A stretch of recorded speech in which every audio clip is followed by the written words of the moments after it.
नहीं, हम नहीं बोलेंगे ना। आप जो कह रहे हैं करिए, हम नहीं बोलेंगे। नहीं बोलिएगा। नहीं, आपको जो करना है करते रहिए। करना है करते रहिए। इतना बढ़िया का बतिया है भाई। तो काहे नहीं? यहाँ का कौन हक यहाँ है? आप कहाँ चीज है कि यहाँ हक आपका है? हमारा हक आप हमारे सरकारी कर्मी है कि आप करिएगा? खबर बना रहे हैं भाई। खबर कुछ बना रहे हैं? हाँ, आप बताइए हमको। कुछ बताएं। नहीं बोलिएगा। नहीं। ठीक है, मत बोलिए। बताइए। हाँ, ड्यूटी लगा, हमारा काम है खबर कवरेज करना। कुछ नहीं काम है। हाँ, आपका कोई काम नहीं है। नहीं ये काम नहीं, बोलते रहिए। नहीं काम है तो ये बात है कि हमारे लड़की का राशन नहीं मिलेगा। आखिर का है? बहुत हुआ कि मतलब कि तो अपने लड़की को प्राइवेट में केले, प्राइवेट में ओकर नामे नहीं के। हमारे लड़की ट्यूशन पढ़े ले, ट्यूशन पढ़े ले। आई लोग ये धंधा हमेशा की कभी हमारे लड़की के राशन देवे। वाह मास्टर साहब वाह, गजब का ज्ञान है इनका। इन्हें तो नीतीश कुमार ने बेकार में ही बच्चों के स्कूल में शिक्षक बना रखा है। इन्हें तो कानून मंत्री बना देना चाहिए, क्योंकि साहब कानून के बड़े जानकार हैं और पत्रकार को ही कानून समझा रहे हैं। साहब का ज्ञान उनकी भाषा से साफ नजर आ रहा है। देखिए सुशासन बाबू, बिहार की शिक्षा व्यवस्था का बेड़ा गर्क करने की जिम्मेदारी आपने जिनके कंधे पर दी है, वो भी उसे बखूबी निभा रहे हैं। पहले मास्टर साहब स्कूल में हल्ला हंगामा करवाते हैं, फिर सवाल पूछने पर पत्रकार को ही कानून समझाने लगते हैं। साथ ही कोरोना गाइडलाइन की जमकर धज्जियां उड़वा रहे हैं। जमीन पर गोला तो बनवाया है, लेकिन वो भी सिर्फ दिखावे का है। और साहब स्कूल में बच्चों की भीड़ इकट्ठा करवाते हुए नजर आ रहे हैं। न चेहरे पर मास्क है, न कोरोना का डर और न ही बच्चों की परवाह। साथ ही साहब का ज्ञान तो पूछिए ही मत। मास्टर साहब कुर्सी का रौब पत्रकार पर झाड़ रहे हैं और खुद कानून की खुलेआम धज्जियां उड़ा रहे हैं और पत्रकार से इतनी नरमी से बात कर रहे हैं कि इन्हें इतना अच्छा स्वभाव रखने के लिए अवार्ड मिलना चाहिए। अब जरा पूरा मामला भी समझ लीजिए। दरअसल पूरा मामला कैमूर जिले के मोहनिया प्रखंड के अमरपुरा गांव स्थित उत्क्रमित मध्य विद्यालय का है, जहां राशन नहीं मिलने के कारण बच्चों के अभिभावक हंगामा कर रहे थे, क्योंकि कोरोना काल में स्कूल बंद होने के कारण मिड डे मील वाला राशन इस्तेमाल नहीं हो पा रहा है। तो सरकारी तौर पर बच्चों को चावल देने का निर्णय लिया गया, जिसमें भी मिड डे मील जैसा ही घोटाला है, जिसको लेकर अभिभावक ने हंगामा किया। हंगामे की खबर जब स्थानीय पत्रकार को लगी तो वो उसे कवर करने स्कूल पहुंचे, जहां अभिभावक ने शिक्षक पर चावल नहीं देने का आरोप लगाया था। जिसके बाद पत्रकार मास्टर साहब से उनका पक्ष जानने गया। फिर क्या था, मास्टर साहब पत्रकार पर ही आग बबूला हो गए और सारी शिक्षा पर पानी ही फेर दिया और बता दिया कि ऐसी भाषा का प्रयोग करने वाला शिक्षक बच्चों को भला क्या पढ़ाते होंगे। जरा आप खुद ही सुन लीजिए मास्टर साहब का पूरा ज्ञान। नहीं, हम नहीं बोलेंगे ना। आखिर क्यों नहीं? आप जो कह रहे हैं करिए, हम नहीं बोलेंगे कुछ। चलो वहाँ खड़े हो लाइन में। नहीं बोलिएगा। नहीं,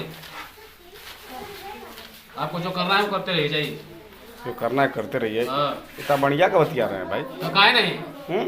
ये आपका कौन हक यहाँ है? आप कहाँ चीज है कि यहाँ हक आपका है? हमारा हक आप हम प्रेस हमारे सरकारी कर्मी है कि आप करिएगा? सरकारी कर्मी है। खबर बना रहे हैं भाई। खबर कुछ बना रहे हैं? हाँ, आप बताइए हमको। कुछ बताएं।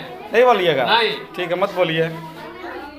बताइए। नहीं आ सकते। हाँ, किसने आपकी ड्यूटी लगाई है? नहीं ड्यूटी लगा, हमारा काम है खबर कवरेज करना। आपका कुछ नहीं काम है। यहाँ हाँ, आपका कोई काम नहीं है। नहीं ये काम नहीं, बोलते रहिए। नहीं काम है तो अब बड़ा सवाल ये कि क्या बिहार में सरकारी शिक्षकों को कुछ भी करने की खुली छूट मिल गई है? क्या सरकारी स्कूल में मीडिया कर्मियों का जाना मना है? क्या सरकारी स्कूल में हो रहे घोटाले को दिखाना मना है? क्या सरकारी स्कूल में हो रहे हंगामे की खबर को कवर करना और मास्टर साहब से उनका पक्ष जानने पर पाबंदी है? क्या सरकार ने ऐसी कोई गाइडलाइन जारी की है? क्या सरकार ने ये कहा है कि बिहार के सरकारी स्कूल पर उंगली मत उठाइए? बिहार के सरकारी स्कूल में जो हो रहा है होने दीजिए। शिक्षक बिहार की शिक्षा व्यवस्था को औंधे मुंह गिरा रहे हैं तो गिराने दीजिए, सवाल मत कीजिए। राशन घोटाला होता है तो होने दीजिए, लेकिन उसे कवर मत कीजिए। बिहार के भविष्य के साथ खिलवाड़ होता है तो होने दीजिए। स्कूल के अंदर एंट्री मारनी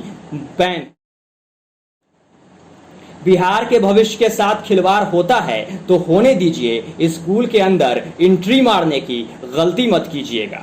जो हो रहा है आंख बंद कर कर देखते रहिए, उसे दिखाने की जरूरत नहीं है, क्योंकि सरकारी स्कूलों में मीडिया पर बैन है ऐसा मैं नहीं कह रहा, सरकारी स्कूल में जाने पर वहां के शिक्षक कहते हैं। तो नीतीश बाबू, पत्रकारों को बिहार में बैन ही कर दीजिए ना, उन्हें बस एक गाइडलाइन बनाकर दे दीजिए और उसमें लिख दीजिए कि भ्रष्टाचार उजागर नहीं करना है, अपराध हो रहा है तो होने दीजिए, शराब की तस्करी हो रही है तो होने दीजिए, सरकारी राशि का बंदरबाट हो रहा है तो होने दीजिए, शिक्षा व्यवस्था बदहाल है तो रहने दीजिए, आवाज मत उठाइए।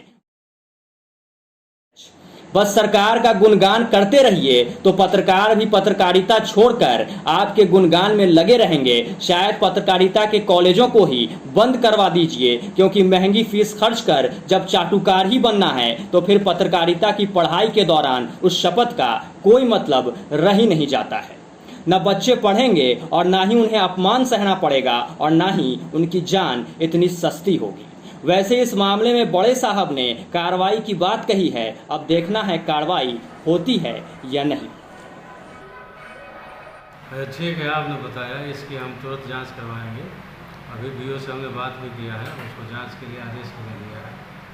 क्या सर ऐसे लोगों पर कार्रवाई की जाएगी सर? क्यों नहीं, जो गलत करेगा उस पर कार्रवाई की जाएगी। ये बात है कि हमारे लड़की का राशन नहीं मिलेगा। आखिर का है कहत हुआ कि मतलब कि तू अपने लड़की का प्राइवेट में प्राइवेट में ओकर नामे नहीं के, हमारे लड़की ट्यूशन पढ़े ले, ट्यूशन पढ़े ले, आई लोग ये धंधा हमेशा कि कभी हमारे लड़की के राशन देवे ला नहीं, जो 1 से लेकर 5 तक 6 तक पढ़ लेला तो एक बारी खाली राशन देले मुझे जाए। आखिर का है? अब काहे ऊपर मतलब सरज में समझिया। अच्छा, आपका नाम क्या है? उषा वर्मा। तो क्या हुआ? सर हम गए थे ना तो वहाँ पे राशन मांग रहे तो सर कहे हैं कि सारे बच्चों को मिला है, हमको नहीं मिला। आखिर क्यों नहीं मिला? क्या सर बोले? हमको नहीं आया था। नहीं आया था? आखिर नाम क्या है तुम्हारा?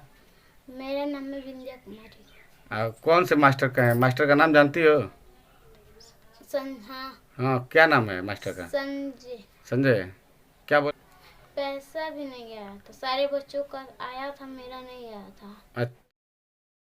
बहरहाल बहार वाले बिहार में शिक्षा के गिरते स्तर का सही कारण पत्रकारों ने खोज निकाला है। यह घटना साफ बता रही है कि जब तक मास्टर साहब ऐसे होंगे तब तक शिक्षा की व्यवस्था पटरी पर नहीं आ सकती, क्योंकि मास्टर साहब को ना तो सरकारी गाइडलाइन समझ आती है और ना ही साहब सही भाषा का इस्तेमाल ही कर पाते हैं। तो उन्हें बात करने के तरीके का ज्ञान दिलवाइए, हो सकता है तो एक्स्ट्रा क्लास करवाइए और ऐसे लोगों पर सख्त कार्रवाई कीजिए। साथ ही अगर सही में पत्रकारों का सरकारी स्कूल में जाना मना है तो एक गाइडलाइन जारी कर इसकी सूचना पत्रकारों को दे दीजिए।